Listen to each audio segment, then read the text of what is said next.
This is Singapore.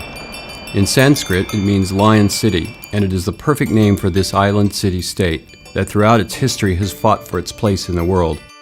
Today, it is aggressively deploying new technologies to continually improve the lives of its people and to ensure its place as a pioneering city. However, that was not always the case. In 1965, Singapore became an independent nation. Much of the country was poor, there was little clean water, and many families lived in shanties. The first Prime Minister, Lee Kuan Yew, drove economic development with high-rise housing and clean water. He had a legendary insistence on excellence. This was a mud flat, swamp. Today, this is a modern city. 10 years from now, this will be a metropolis. Today, Singapore is a vibrant, sometimes flashy nation, one of Asia's so-called tiger economies. It is home to nearly 6 million people on just 270 square miles. It is but a tiny country, but its size doesn't diminish its place in the world. Smart city technology could be the difference in Singapore's future.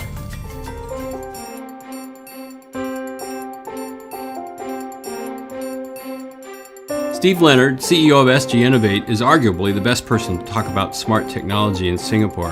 His new government agency is devoted to translating R&D innovations into commercial success. What is it that makes this such an attractive tech place, and what is it that allows them to talk about smart nation as opposed to smart city? Well, a couple of quick things. Smart city for us is a great adventure that we see a lot of different places pursuing, but it's just that. It's a city. It's a more local adventure. Now, admittedly, we're a city and a nation together, but we're trying to do something ambitious and holistic.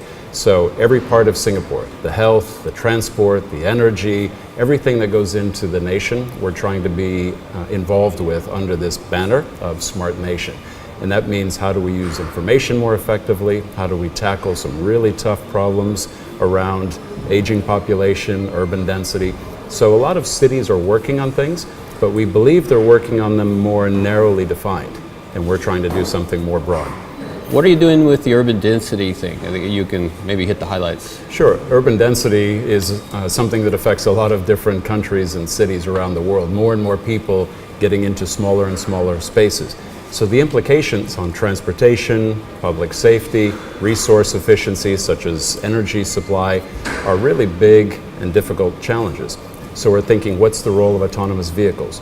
What's the role of a shared infrastructure where you would have more ride sharing, not necessarily in a platform like an Uber or a Lyft, but more that you would have a citizen-led type of platform where everybody's a part of that network or ecosystem. And then what are you doing with the elderly example? Well, we've got a lot of healthcare that we're thinking about. Aging population is a challenge or a reality that almost every country in the world is wrestling with right now. Yeah. We're going to have a tripling of citizens above 65 in the next 15 years.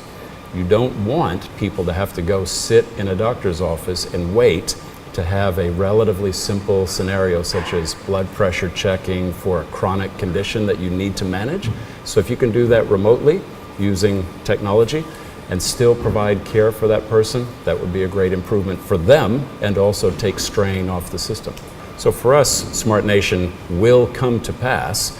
It's just a question of us continuing to push ahead, be comfortable with taking some risk, be comfortable experimenting more than we have sometimes in the past in order to build some amazing things.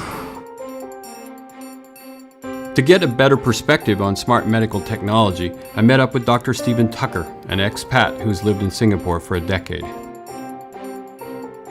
non-Asians. It's hot. Okay, I can't even talk now. See, but you're dipping.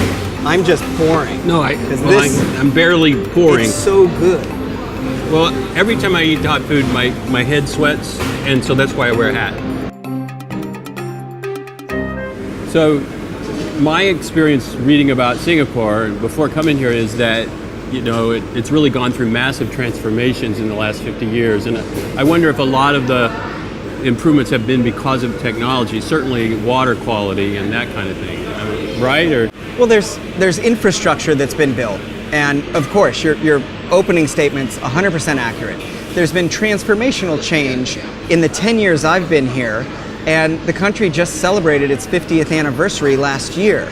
So they've really gone from, developing to developed in just one generation. Knowing what you're interested in dovetails perfectly with some of the ideas of the Smart Nation initiative, where we're putting sensors, they are putting sensors into new homes to monitor the health of elderly shut-ins, elderly widowers and widows. The primary sensor is a MEMS device, a microelectric mechanical sensor. These are what's in a Fitbit. This is what's in every, it's an accelerometer. These accelerometers are pennies. You could sprinkle them across a carpet to see how fast someone moves across the carpet. You could even identify if they're shuffling back and forth, which might be a sign of Parkinson's disease.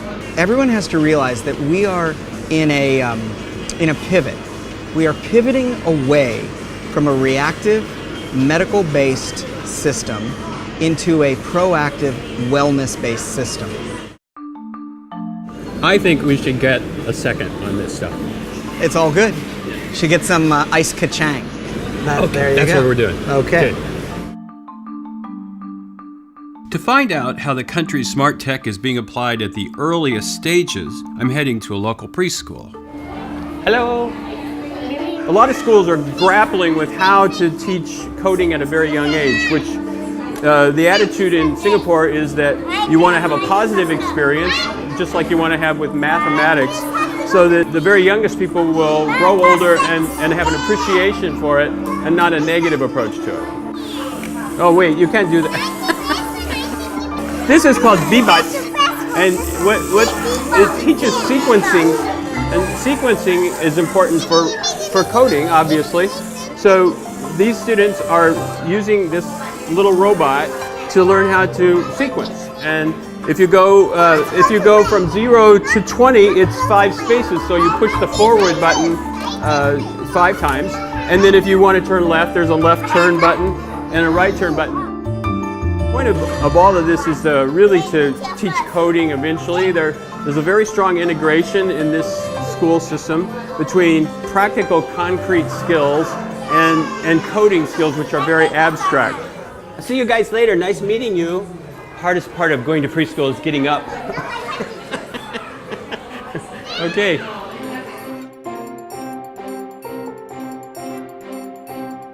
Okay, so the kids here are about 8 years old. They're learning Scratch Junior, which is a junior level programming or coding. So essentially they're learning how to do a coding curriculum from this young age. When they move on to what we use called Scratch, makes it colorful enough, it's easy enough for them to understand what's going on, which in turn would manipulate the characters to move in a certain way. So simple coding knowledge is necessary to make this work. At the end of one, I'll say curriculum course period, we'll actually use a group environment or pair work to give them a simple project. So the last project that we gave them was global warming. So come up with some sort of theme, how to save water, how to not do littering. Yes, it's quite a big, I'll say it's quite a big theme. Why not go for the really big topics? Okay, yeah, okay.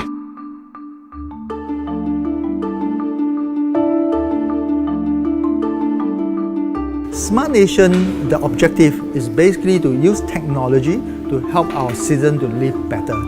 BASH is the brainchild of Dr. Alex Lin, the head of Infocom Investments in Singapore.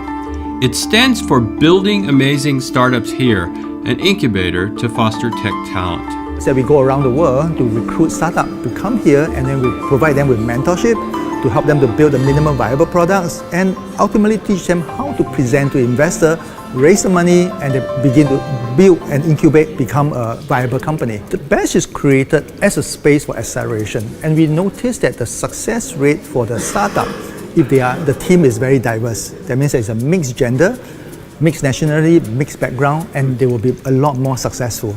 In order for us to do that, number one is that we recruit startups from all over the place, and over at this space you probably have more than 50 nationality in this space. 15? 50.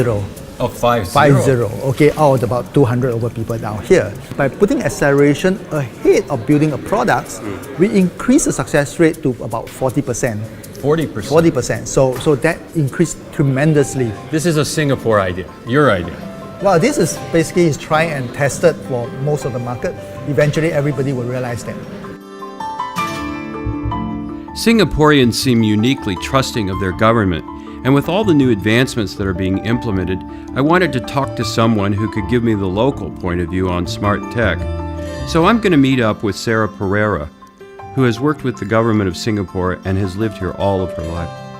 I don't think most people outside of the industry know what Smart Nation means, but I think they have a good idea of the way of where Singapore is going from a technology perspective. You know, because the government's been pretty good about educating like kids on why this stuff is interesting and important and sort of engaging them. You know, so. Have you seen any big significant changes in your attitudes about technology? You know, I think that the thing about technology and the way it's been deployed is it's been so gradual that you almost don't notice. When I went to university, I was gone for 4 years and I didn't come back very often. And when I came back, I actually got lost going home, you know, to a place where I had lived my entire life. Well, the roads had changed, the landmarks had changed. And I got lost. My mother's house was the same, but you know, everything around it had changed. The route had changed to go to my mom's place. And I think, you know, that's kind of the essence of what it is like to be Singaporean. Like, you know, your landscape changes all around you all the time. After a week in Singapore, I've learned that the government is taking a comprehensive approach to smart technology to improve the lives of its citizens. And after talking with government officials, locals, and expats living on this small island, it's clear that Singaporeans expect a lot from the technology within their city. But with a government that is tackling the problems of urban density, water quality, and healthcare with relatively few regulatory hurdles, the people here seem willing to make sacrifices for a better quality of life. And while that might not easily translate to other major cities, Singapore has tech ideas that could and should be replicated around the world.